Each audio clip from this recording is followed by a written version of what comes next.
السلام عليكم الخوت، كي دايرين؟ بخير؟ مزيان؟ نتمنى تكونوا بخير وبصحه جيده وعواسه مبروكه.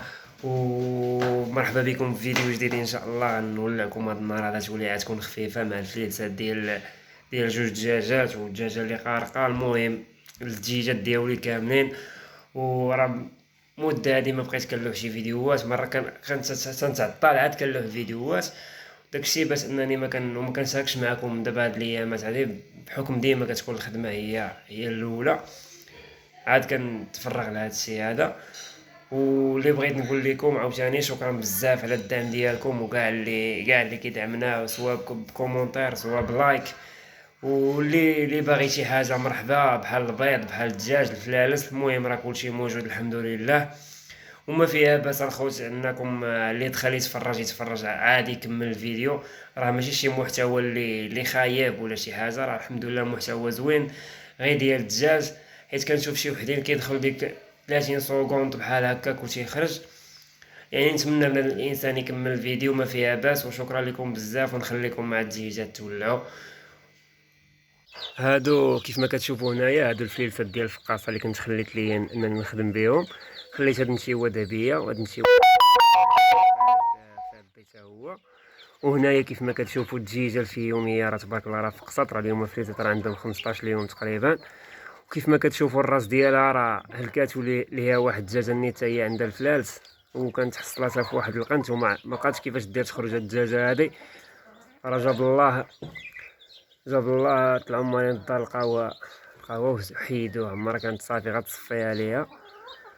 وديك الدجاجه الاخرى واعره اللي عندها الفلالس حتى هي واعره. وانتم الخطره كيف ما كتشوفوا فليسات في المستوى الوينات اللهم بارك. كيف ما كتشوفوا هنايا راه عندي داك الفيومي مع الاندلسي تبارك الله. راه طلقوا لي واحد الاندلسي اسود، ها هو حيت راه كاين الاندلسي الرمادي والاندلسي الاسود. راه تبارك الله خليط ديال الاندلسي اسود، ولكن المواصفات فيه يعني واخا الخليط ديال الفيومي مع الاخر يعني صافي في اللون ديالو. ماشي بحال الكحل الاخر ديال الفقاصه، يعني فيه واحد شويه ديال الذهبي. يعني ماشي بحال هذا صافي في اللون ديالو تبارك الله اللهم بارك. وكاين شي كاين في هاد الفليسات هادو كاين الذهبي، كاين كاين الذهبي، وكاين المهم الخليط. كاين الخليط ديال الاندلسي مع الفيومي. وكاين شي فليسات في ذهبيين وشي فليسات فضيين. راه عندها 10 الفليسات تبارك الله. ودي النتيوه ديالنا نخليوها نخدمو. المهم هاد جوج نتيوات هادو اللهم بارك. خلاص الفليسات الاخرين راني كنت بعتهم. وبقاو ليا غير هادو، بقاو ليا غير واحد الخمسه راه خليتهم نخدم بهم ان شاء الله الا كتب. ترى بعادين عليا دوك الفليسات الاخرين ما نوريكم حتى هما. وغنوريكم هاد الدجيجه اللي ضربات هاد الدجاجه هادي، راه هي عندها فليسات ديالها. كيف ما كتشوفوا هنايا الفليسات ديالها راه بقاو لها غير 8. كانوا جوج ما جافوا ليا في واحد اللعيبه ديال الماء. هانتوما كيف ما كتشوفوا الخوت. ونتمنى يعجبكم هذا الفيديو هذا، وديروا واحد البارطاج ولايك كومونتير. واللي بغى البيض مرحبا، واللي بغى شي حاجه مرحبا على الراس والعين. ومازال غنهضر لكم على كيفاش تداوي الدجاج من الشخره من الزكام. الدجاج فاش كيضربوا البرد كيفاش تداويه، وشنو العيب. داكشي بدون ادويه مركبه، يعني غير داكشي اللي طبيعي، غير بالعشوب وغير بداكشي اللي عندك في الدار. يعني ما غتكون شي حاجه صعيبه. والمهم غندخل عند الدجاجات الكبار نعطيهم الماكله، وغنهضر لكم على كاع هاد النقاط هادو. وحاجه ونقطه واحده اخرى، واحد الطريقه راني يلا المعلومه يلا عرفتها. كيفاش ما تخليش الدجاج يدابز وبنفس الوقت ما ياكلش البيض. شنو خاصك دير له؟ يعني كاين واحد اللعيبه كيف ما كيقولوا لهم النظارات. كديرهم للدجاجه وما كتبقاش لا تدابز لا تاكل البيض. يعني صافي كتولي كالم، ما كتبقاش كتهنى من داك الدباز ديالها. وهادشي اللي كاين. المهم اللي بغاهم ولا شي حاجه بغا كيدير يعرفوا يعني الشكل ديالهم والثمن ديالهم، يصيفط ليا غير ميساج. راه دابا نخلي النمره ديال الواتساب، يصيفط ليا غير ميساج ومرحبا. واللي بغى البيض مرحبا، مور العيد ان شاء الله راه غيكون البيض. والفليسات اللي بغاهم حتى هما مرحبا، يعني اللي بغا الفليسات هادو ولا الفليسات الاخرين. المهم اللي باغي شي حاجه يدوز لعندي ماشي مشكل. غير بالنسبه لذاك الفليريس الكحل اللي قلت لكم هذاك راه ما غاديش نبيعو. هذاك الواحد اللي ان شاء الله غادي نخليه ليا. وقررت انني نسميه كحلوش حيت هو الوحيد اللي خرج كحل عندي هنايا في الدجاج. وراه الفيليس الاخر اللي قلت لكم راه هو تا هو راه تا هو كحل، ولكن خرج فيه الذهبي في عنقه. المهم ندخلو عند الدجيجات نعطيوهم الماكله. ها الماكله اللي كنعطي للفلالس، لا الصغار ولا الكبار، هي هادي. ها نتوما كيف ما كتشوفوا راه هنايا الذره، الشعير، الله اكبر كبير، الذره، الشعير، النخاله، يعني الزرع والعرف ديال البيض ضروري من طبيعه الحال. هذاك راه مهم حتى هو. ملي كيبداو يكبروا ليا الفليلسات شويه، ملي كيبداو يكبروا الفلال شويه كنبدا نعطيهم حتى العلف ديال الاخر باش كيتيريو شويه وكيسمانوا شويه، يعني ما كيبقاوش هادوك الفلالس ديال الفقاصه. راه فاش كنت نعطيهم غير العلف ديال الديماراج ديك 20 يوم 25 يوم الاولى ما كانوش مساويين شويه، كانوا الاخر ضعافين شويه. ولكن من مور ما بقيت نعطيهم هاد الدرا هادشي هذا، ولاو تبارك الله بصحه جيده وغاديو كيكبروا دغيا. نفس الطريقه اللي خدمت بها مع الفلالس الاخرين دوك اللي عتيت قالت لي دابا راهم كبارين، نفس الطريقه خدمت بها معاهم. وهنايا البيضات ديال اليوم راه كاين 8 البيضات ومازال يلاه هضره. يلاه شفت واحد الدجاجه طلعت تبيض. المهم انا غندخل عند الدجاجات نوريكم. وكاين شي حاجه تقضيتها واحد السليعه اللهم بارك، حتى هي تقضيتها واحد 3 تقضيت 4 د الفلالس. للاسف مات ليا واحد وبقاو ليا غير 3، ماشي مشكل، خلفتها على ربي. وهنايا كيف ما كتشوفوا وهنا كيف ما كتشوفوا الدجيجات ديالنا هما اللهم بارك راه في صحه جيده. اليوم الجوع راه خصهم الوجبه ديال العشيه. هما تبارك الله راه قرابين ليكم، يعني الفيديو راه قريب شي حاجه اللهم بارك. سليعه نقيه. اللي بغا هاد الفريريجات الصغيور تا هو نبيعو له. مرحبا على الرسول اللي بغا يدوز عليه في هاد العواشر هادي، مرحبا.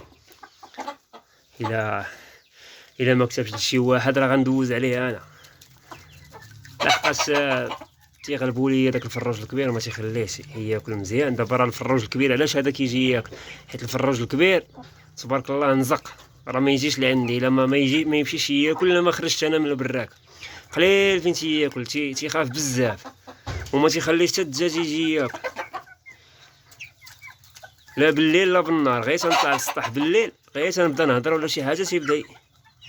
وهادو الفليسات اللي قلت لكم الخوت. هنايا هو واحد الخليط ديال الاسترالوب مع شي حاجه ما عرفتش. المهم راه باش قلت انا ظنيت انه الاسترالوب. هانتوما كيف ما كتشوفوا انا غنشرح لكم. هانتوما هاد الفليسه هادي يعني القزيبه ديالها ما طالعاش لفوق، يعني القزيبه ديالها طالعه هابطه لتحت. داكشي علاش كاينين جويجات الاسترالوب كيكون بحال هكا، تيكون حتى الحوض ديالو اللور تيكون عريض ماشي بحال الفيومي. داكشي باش ظنيت انها خليط ديال الاسترالوب، وهادشي اللي بان لي النطره رجيلات كحل ومنقار كحل. وكذلك حتى الاخرى وحتى القزيبه هابطه، يعني القزيبه ما طالعاش. الاسترالوب كتكون عنده القزيبه هابطه ما كتكونش طالعه بحال الفيومي. ونعطيهم هنايا الماكله ديالهم. وبالنسبه للدواء ديال الشخره، الدواء ديال الشخره راه كاينه واحد الدواء طبيعي ما تحتاجش كاع تشري الادويه، كتعاون. كيكونوا في الدار اساسيين، اصلا تيكونوا في الدار اساسيين، اللي هو اول حاجه البصله، الثومه، واهم حاجه الحامض سوا تعطيه لهم هكا تقطعوا طريفات تعطيه لهم. والثومه تحكها حتى هي، سوا تعطيها في الماء سوا تحطها في الماء سوا تحكها لهم مع الماكله وتعطيها لهم ياكلوها مع الماكله. والحامض، الثومه والحامض اساسيين بالنسبه للشخره. وحتى كذلك بالنسبه للفلفل الحار، الفلفله حاره السودانيه حتى هي راه تبارك الله راه مهمه بالنسبه للشخره، حيت كتحيد داك الزكام. حتى هما راه كيمرضوا بالزكام. ها نتوما كيف ما قلت لكم الخوت راه ما تيقدرش يمشي، تيبقى غير بوحدو. انا دابا راه بعيد عليه، الدجاج كياكل هو ما يقدرش ياكل. وكيف ما قلت لكم يعني راه حتى هما كيمرضوا بالبرد. الا كان عندك مثلا الكوري ولا شي حاجه مغموق وانفو كتحل عليهم الباب ولا شي حاجه ولا يخرجوا لبرا ولا يكون الشتا كيتضربوا بالبرد حتى هما وتيمرضوا. يبقى بالشخره، والشخره راه كتعادي، يعني الشخره راه كتعادي. هادشي اللي كاين. وبالنسبه للطريقه، الطريقه راه قلت لكم، يعني واخا تعطيها لهم هكاك ياكلوها بقطعات شلضه لهم بحال شلاضه، الفلفله والاخر والبصله والثومه والحامض، ولا دير لهم الحامض في الماء والثومه تحكى لهم ودير لهم في الماء غير ياكلوها راه تيوليو مزيانين الحمد لله. وراني جربتها على واحد الفليليته والحمد لله صدقات، يعني راه كتحسن في المستوى. كنت مرضات ليا حتى هاد العتيتيكا ديالي اللي كتشوفوا، حتى هي كانت مرضات بالشخره، ودابا الحمد لله راه بخير. وكيبقاو يديروا واحد الاصوات اللي هي غريبه شويه ملي كطلع بالليل، كيبقى يشخر، وملي كيبغي يعطس ولا شي حاجه كيدير واحد الصوت غريب. والمهم في هذا الفيديو هذا راه ما كتبانش واحد الدجاجه اللي حتى هي معروفه، الدجاجه الدندراويه، على حقاش انها قاقه. هي كيف ما كتشوفوا راه تبارك الله، راه هي رعات، راه شي 10 ايام بحال هكاك. ها هي تبارك الله. الساعه منين تفقس، واللي بغى الفليسات ديالها مرحبا، بغا يدير الفليسات ديالها ديال النهار ماشي مشكل، نعطيوهم من النهار، غير هما راه ما غنعطيوهمش بالدجاجه. واللي بغاهم تيكبروا شويه ويديهم مرحبا على الرسولين. ونتمنى الخوت يعجبكم هذا الفيديو هذا، وشكرا لكم بزاف على الدعم ديالكم، وتهلاو في راسكم وفرجه ممتعه. واللي بغى شي حاجه يخلي كومونتير ولا شي حاجه على الرسولين.